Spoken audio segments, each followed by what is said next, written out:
గుమ్మడికాయ వడియాలు ఎలా చేయాలో చూపెడుతున్నానండి. ఇవి మినప్పప్పు పేస్ట్ చేసిన బూడిద గుమ్మడికాయ వడియాలు చేశాను. ఇప్పుడు ఫ్రై చేశాను. చూడండి ఎంత క్రిస్పీగా ఉన్నాయి, ఇట్లా తుంగిపోతున్నాయి. చూడండి, చేతితో తుంపితే చాలా క్రిస్పీగా ఉంటాయి. పప్పు, సాంబారు, ఏ కూరలతోనైనా తినొచ్చండి. టేస్ట్ చాలా బాగుంటుంది. ఎలా చేయాలో చూపెడతాను. ఇది బూడిద గుమ్మడికాయ. కావలసిన ఇంగ్రీడియంట్స్: నువ్వులు, అల్లం ముక్కలు, పచ్చిమిరపకాయలు. మనము బూడిద గుమ్మడికాయలు 2 రకాలుగా పెట్టచ్చండి. ఒకటి మినపప్పుతోని, ఇంకోటి పొంగు బెల్లాలు అట్టుకుని కలిపి పెట్టచ్చు. నేను ఫస్ట్ ఈ బూడిద గుమ్మడికాయ అంతా క్లీన్ చేసుకొని సన్న ముక్కలు కట్ చేసి, మినపప్పు వడియాల కొరకు సన్నగా ముక్కలు కట్ చేసి పెట్టుకోవాలి. అదే పొంగు బెల్లాల అటుకుల కొరకు మాత్రం కోరాలి. కోరి ఆ కూరని ఇవన్నీ పేస్ట్ చేసి తట్లు కలిపి ఎండేయాలి. ఎలా చేయాలో చూపెడతానండి. హాఫ్ కట్ చేసుకొని ఇలా అన్ని చిన్న చిన్న ముక్కలు కట్ చేయాలండి. నేనేం చేశానంటే, ఇప్పుడు కొన్ని ఇట్లా వాటిలోంచి ఈ గింజలన్నీ తీసేసాను. గింజలు తీసేసాను, గింజలు ఇందులోకి తీసేసాను. ఇలా అన్ని ముక్కలు కట్ చేసుకొని పెట్టుకొని ఇట్లా గింజలు తీసేసి ఇప్పుడు దీన్ని మనం సన్న సన్న పీసెస్ లాగా కట్ చేసి పెట్టుకోవాలి. ఇట్లా గుమ్మడికాయ అంతా మొత్తం కొంచెం ఇట్లా చిన్న చిన్న పొట్టు తీసుకొని అంత గింజలన్నీ సెపరేట్ చేసుకొని చిన్న ముక్కలు కట్ చేసుకొని పెట్టుకోవాలండి. ఇప్పుడు చూడండి, ఇలా మనం పొట్టు అంతా ఇదంతా వేస్ట్. ఈ గుమ్మడికాయ గింజలు మనం ఎండబెడితే మనకు పనికి వస్తాయి. ఇప్పుడు ఇదంతా కూరాను కదా, ఆ కూరలో వచ్చిన వాటర్ ఉంటుంది, ఆ వాటర్లో మినపప్పు నానబెట్టుకోవాలండి. మినపప్పు నానబెట్టుకుంటే దాంట్లో ఆ వాటర్ వేస్ట్ కాకుండా ఉంటాయి. మనము పచ్చిమిరపకాయలు, అల్లం అన్ని కోసి పెట్టుకున్నాం కదా, వీటిని పేస్ట్ నూరుకొని పెట్టుకోవాలండి. పేస్ట్ నూరుకొని ఇక మార్నింగ్ అదంతా మంచి ఉతికిన కాటన్ చీర మీద ఎండేసుకోవాలి. ఇప్పుడు పచ్చిమిరపకాయలు మనం తుంచుకొని మిక్సీలో వేసుకుందామండి. పచ్చిమిరపకాయలు ఒక తిప్పు తిప్పినాక ఈ అల్లం ముక్కలు అందులో వేసి తిప్పి పేస్ట్ చేసి పెడతానండి. పచ్చిమిరపకాయలు నూరుకున్నానండి. ఇప్పుడు నేను అల్లం ముక్కలు వేస్తున్నాను.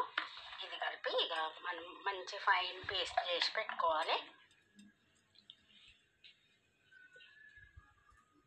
గుమ్మడికాయ ముక్కలకు ఒక 1/2 kg మినపప్పు నానబెట్టుకున్నానండి. గ్రైండర్లో వేసుకొని తిప్పుతున్నాను. ఇది మెత్తగా వాటర్ కొంచెం మనం చాలా వడాకిలాగా వడా కన్సిస్టెన్సీలో తిప్పుకోవాలి పిండి. వాటర్ చాలా తక్కువే పోసానండి.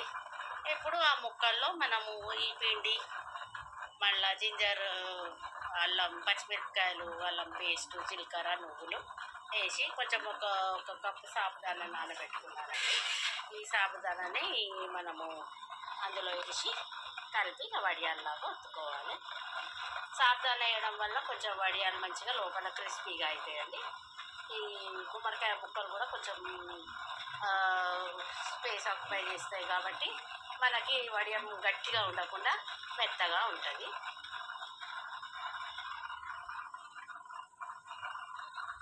వడియాల కొరకు ఒక గిన్నెలో నువ్వులు తీసుకున్నానండి, 100 grams. ఒక 20 grams జీలకర్ర తీసుకున్నాను. ఇప్పుడు ఇందులో మనము ముక్కలు, గుమ్మడికాయ ముక్కలు అన్నీ వాటర్ బరువు వేసి పెట్టాం కదా, వాటర్ అంతా పోయే వరకు ఇది ఇందులో వేసుకోవాలండి.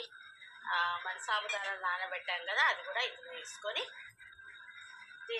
అల్లం పచ్చిమిర్చి పేస్ట్ వేసుకొని మనం గ్రైండర్లో అవుతున్న పప్పు వేసి ఉప్పు వేసి మంచిగా కలిపి పెట్టుకోవాలండి.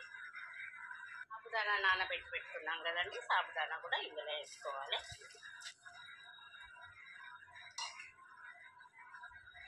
ఇప్పుడు నేను జింజర్ పేస్ట్ ఇది కూడా ఇందులో వేసుకొని మంచిగా కలుపుకుంటాను. పప్పు గ్రైండర్లోంచి తీసి ఇందులో వేసి మొత్తం మంచిగా కలుపుకున్నానండి. నువ్వులు, జీలకర్ర, అల్లం పచ్చిమిర్చి పేస్ట్, సాబుదానా, మినప్పప్పు, ఉప్పు వేసి మంచిగా కలిపాను. ఇక ఇవి పైకి తీసుకెళ్ళి మంచి ఉతికిన చీర వేసి దాని మీద ఎండేస్తానండి.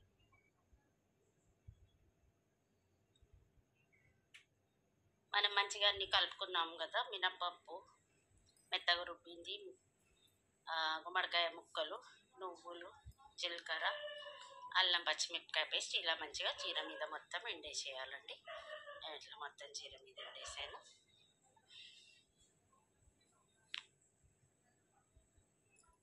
ఇది ఒక 2 రోజులు ఎండనియాలి పైన. చూడండి ఫ్రెండ్స్, రెండవ రోజు పూర్తిగా దాదాపు ఎండిపోయినాయి వడియాలండి.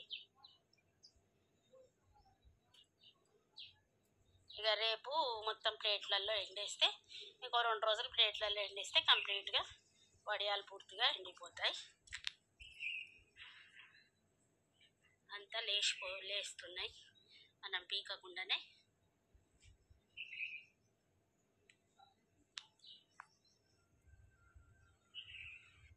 ఎండిపోయిన వడియాల్ని ఇలా మొత్తం తీసి తాంబాళంలో మనం ఎండలో ఎండేసి చీర నుంచి తీసేసి ఒక 2-3 రోజులు ఇట్లా తాంబాళంలో పెట్టి ఎండబెట్టుకుంటే పూర్తిగా ఎండిపోతాయండి. ఇక చూడండి ఎంత గట్టిగా ఉన్నాయి, పూర్తిగా మొత్తం 2 వైపుల నుంచి డ్రై అయిపోయినాయి. ఇప్పుడు మనం వీటిని వేయించుకుంటే సాంబార్లో, పప్పుచారులో, పప్పుతో తింటే చేసి చాలా బాగుంటుంది. బాగా ఎండిపోయినాయి, ఇట్లా గలగల శబ్దం వస్తున్నాయి. ఇప్పుడు మనం వీటిని వేయించుకుందాం. కడాయి పెట్టుకున్నానండి, ఆయిల్ వేసాను. ఆయిల్ హీట్ అయినాక ఇప్పుడు ఇందులో వేసానండి. సిమ్ మీద మీడియం ఫ్లేమ్ పెట్టుకొని వేయించుకోవాలండి. హై మీద పెట్టుకొని వేసుకుంటే మాడిపోతాయి. ఇలా వేసుకోవాలి. మీడియం ఫ్లేమ్ మీద పెట్టుకొని వేయించుకోవాలి. మెల్లమెల్లగా అటు ఇటు తిప్పుకోవాలి. ఉట్టికినే బ్రౌన్ అయిపోతాయి, మాడిపోతే టేస్ట్ బాగుండవు. మళ్ళీ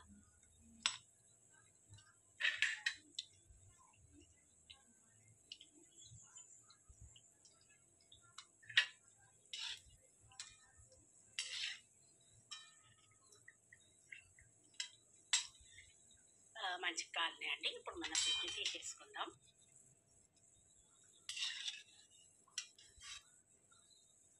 వేయించినాక చూడండి, పప్పు వడియాలు ఇలా ఉంటాయి. సాబుదానా, నువ్వులు, జీలకర్ర అన్నీ మంచిగా ఉంటుంది. టేస్ట్ చూడండి, చాలా క్రిస్పీగా ఉంటుంది.